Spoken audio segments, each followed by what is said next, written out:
Hello, and welcome to the Beyond Borders podcast, the podcast that explores topics related to international trade. This podcast is brought to you by Buckland. For over 70 years, Buckland has been working to help companies across the world experience global trade in a better way.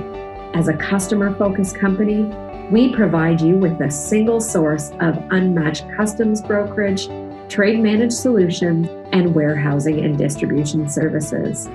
I'm your host, Jenny Kaus, Marketing and Communications Specialist at Buckland, and today I'm speaking with our guest, Nick Yakovsky. Nick is the Technical Advisor at Buckland and is a licensed customs broker.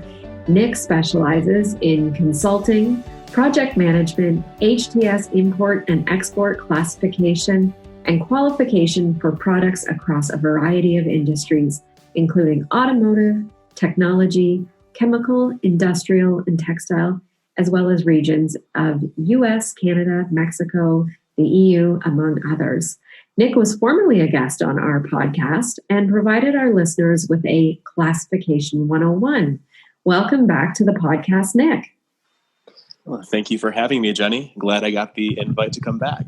Yeah, well, I really appreciated you checking in with us on classification last time. And so I knew that you'd be a great guest again. And we have another topic that I think is going to be really interesting for listeners. And we're going to be talking about customs audits in the US. And I know that this is probably a topic that puts shivers up the spine of some folks, but there's no need. We are going to explore this topic today. And we are going to go over why audits happen, the different types of audits, what to expect if you're being audited, and of course, how to prevent audits and how to get help as well with this. So let's start with how you can be selected for an audit by the CBP, Customs and Border Protection. Would you mind kind of going over that with us? Of course. So there are two different types of audits, and there's smaller ones and larger ones. Focusing in on the smaller audits, these are called CF-28s. It refers to the Customs Form 28, which refers to a request for information. Why you might be getting audited, it's likely a spot check. So if you get one of these, it's really not a big cause for concern. And in these sorts of audits, the CF-28s usually request additional information on value, description, maybe the invoice wasn't clear or legible, maybe there's a classification issue, or among other possible things they're looking for. Great. So if you were selected for an audit, how would you know? How would you find out who would get a hold of you about that? Well, the initial CF-28 is sent to the importer of record, and that's where they initially receive that request for information. Okay, so you would receive that request, and that's the customs form is the CF-28. You would receive that, and that's what's required for looking for that additional info, correct? That is correct. Great. How frequently do audits happen? Is it a thing that happens at a certain time of year? Can it happen anytime? So generally, there's not a time of year that's busier for audits than others. Although right now we are seeing an increase in these CF-28s being issued to importers. CBP is currently increasing their enforcement. So a lot of our clients are seeing these come through. And again, it might just be a spot check, or there might be some inconsistencies that are starting to get highlighted as they receive these requests for information from customs. Okay. So once someone receives that form, the CF-28, and you've received that notification and you're in the process of being audited, what should you do? Well, first thing is don't panic. Sometimes this is just routine, and really you just need to respond transparently and clearly. Primarily, you just want to answer only the questions that are being asked and give them the information that is required for customs to close out this issue. Generally, when you have a CF-28, you have 30 days to respond, and the issuing import specialist is available for any back and forth discussion, any exchange of information that's required. After you respond to the CF-28, I'd recommend starting to look into your internal practices just to see if this is a one-time issue. If the commercial invoice was illegible, it's probably a one-time problem. You just reach out to your supplier, check in with your customs broker or freight forwarder, and make sure that this is provided to you more clearly in the future. But if it's a classification error, you might want to start looking into similar products that you provide or that you import, just to make sure that everything is correct and the same across the board. That's great advice. So at this point, you've provided that required information. What would happen next? So you either hear back with the okay from customs, or they might ask you for additional information. So now if you respond to customs and you provide a classification update or a change to your value, for example, and they still disagree with you, they may issue a CF-29, Customs Form 29, which is a notice of action. And there are two possible things that could happen here. One is that an action is proposed, which is good. You have some time to continue your discussions and clarify what needs to happen to close out the issue. Normally, it's about 20 days for a CF-29. The other alternative is action has been taken. In this case, CBP has made a determination. They're not giving you any opportunity to protest this, and you just have to make the adjustments as directed. Great. Past the CF-29, if you still disagree, you really believe firmly in your case, you may have to reach out to CBP for an official ruling on whatever the specific matter is being discussed. Okay, great. Thank you. So, clearly none of us really want to have an audit. What would you recommend that people do if they want to be making sure that they're taking steps to prevent being audited? I'd recommend having a strong internal process for all of your customs activities. One is you'd like to have standardized classifications. So as I mentioned before, if you are importing different products within the same product family, you're importing just camshafts or piston rings, make sure that your classifications across the board are the same. Obviously, if there are differences in the products that lead to differences in classification, that's okay. But you want to make sure that they all fall within the same general area of the tariff. If you have an issue with value, you want to work with your internal tax teams, your accounting teams to make sure that everything is being reported accurately. Essentially, make sure that all of your T's are crossed and your I's are dotted. However, sometimes there are instances where these processes are out of your control. There was an instance with a client recently where CBP issued a CF-28 asking for a NAFTA verification. Now, this is a product that was being imported by the client. The supplier was in a different country. So in that point, there's really not much you can do internally. You have to rely on your supplier to work with CBP and share the information that they have to prove that their product is NAFTA eligible. And also, unfortunately, sometimes you just get audited. It's a random spot check, or it's sometimes it's out of your control. And we've alluded to this as well. Is this, we've talked about that there's smaller and larger audits. How about we focus a little bit and talk about what can happen with these larger audits?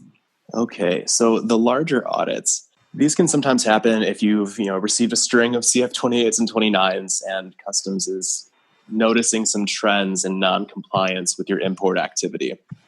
Or this could also just be the result of the natural growth of your company, which is a good thing always. But when you look at the other ends of the spectrum, usually really large importers have well-developed and robust compliance programs. So there's really not a big compliance risk there. And with really small importers, the opposite is true. There's really not a lot to go after. They're a small fish. So expending these resources and auditing them is not going to really uncover any significant issues or reveal a lot of revenue to customs. So I understand there are different types of these large audits. Can you tell me more about that? Sure. So the big one that always comes up is the focused assessment. So this is where CBP comes in and they start to review all of your customs work. It starts with a pre-assessment survey in which the auditor, the team of auditors, test the importer's internal controls. They review customs entry records, general ledger accounts, foreign vendor payments, etc. and they do a risk assessment. If you fail to meet their standard for adequate internal controls, they move on to the assessment compliance testing. And this is where the audit team reviews areas where the controls are weak. They evaluate your compliance, and ultimately, they calculate the loss of revenue that CBP has experienced because of an importer's non-compliance. The second type is a quick response audit. This is kind of like a mini focused assessment. So CBP and the Department of Homeland Security offices refer importers for these to the audit teams. The quick response audits have a narrower focus than the focused assessment. So instead of looking to see, where the issues might be with classification, valuation, et cetera, they have something in mind, and it might be an issue with anti-dumping or countervailing duties or intellectual property right violations. And they'll come in with this specific area in mind. They'll conduct interviews, walkthroughs of specific entries to identify risk, and ultimately they'll provide a report with their determinations. And the last type is a relatively newer type of audit. It's an audit survey, which is a quick assessment of the company's operations in a specific area of concern. So sort of like the quick response audit, but with an even more defined focus. It's on site, like the other two, and it helps identify risk. But unlike the other two, CBP won't issue a formal report. They'll just issue a closeout letter, possibly with some recommendations. Oh, okay, great. So what happens then after one of these audits? So after you receive one of those types of audits, CBP will generally schedule a closing conference to review the results. If you're compliant, this is good. Good news. They'll close it out. Everyone's happy. But unfortunately, if they find some significant areas of non-compliance, the importer is usually tasked with creating a plan to correct its procedures and increase its compliance, reducing risk as much as possible. For sure. If there are serious violations, then CBP might refer the company to formal investigation for further enforcement actions, which usually results in penalties. We kind of talked about ways to, avoid audits. So when we're specifically talking about these larger audits, are there different strategies that you would suggest employing to avoid these audits? One way is to participate in the Importer Self-Assessment, or ISA program. This will exclude the importer from being considered for a focused assessment, although it's essentially the same thing as taking that focused assessment internally. So each year, your company, the importer, will review its customs activities, perform some analyses, and identify any areas where there was non-compliance, and then report them and fix them. They provide a report to CBP every year. Outside of the ISA, one solid recommendation is to reach out to compliance professionals to review your customs activity for you. It's always good to have a third party reviewing your customs activity. This helps demonstrate that you take this seriously and that you want to lower risk as much as possible and be compliant as possible. Great. So, speaking of which, reaching out for help, this is certainly something that I'm sure Buckland can help with. How can Buckland help someone in this situation, whether it be, they've been contacted for an audit, they've had an audit done, or they're looking at ways to be proactive and ensure that they are doing everything they can to minimize their exposure to this risk? Whether you've been selected for an audit and you're not sure how to proceed, or if you want to prevent and ensure that you're doing your reasonable care in your import activities, Buckland can definitely help. I'd say reach out to us at csagroup@buckland.com, and we can talk to you about your options. Every audit is a little bit different, so we can't really issue a blanket statement on guidance and how to proceed through these. But we are here to help, and we can review your specific instance and walk you through the steps to take. Thank you so much for taking the time to talk to me today about customs audits. It's such an interesting topic, and it's something that I'm sure is top of mind for many people, especially as you mentioned with this increasing lately. So thank you so much for talking with me about this today. It's been a pleasure, and as always, I'm happy to help, and our compliance team is happy to help too. Great. Well, thank you so much. And I'm sure I'm going to have you back on the podcast very soon. Looking forward to it. That's the Beyond Borders podcast for today. Thank you so much for listening, and thank you to our very special guest, Nick, for joining us and for sharing your expertise around customs audits. If you're looking for more resources related to international trade, please check out buckland.com and click the Learning section across the top of our website. Here you'll find a range of resources, including learning guides, webinars, and podcasts. Our downloadable learning guides include a variety of topics such as Incoterms charts, common trade terminology, and many more. So please check because we're always adding new ones. We also have live monthly webinars, and we invite you to sign up online to secure your spot for an informative presentation followed up by a live Q&A session. And the best way to stay up to date on all of these resources is through our weekly newsletter. We send out a weekly newsletter every single Wednesday containing our latest resources as well as a roundup of the latest trade news, and it's all delivered right to your inbox. If you have any questions, please feel free to reach out to us through our website's Contact Us page, through Twitter, where our handle is @BucklandTweets, or on LinkedIn.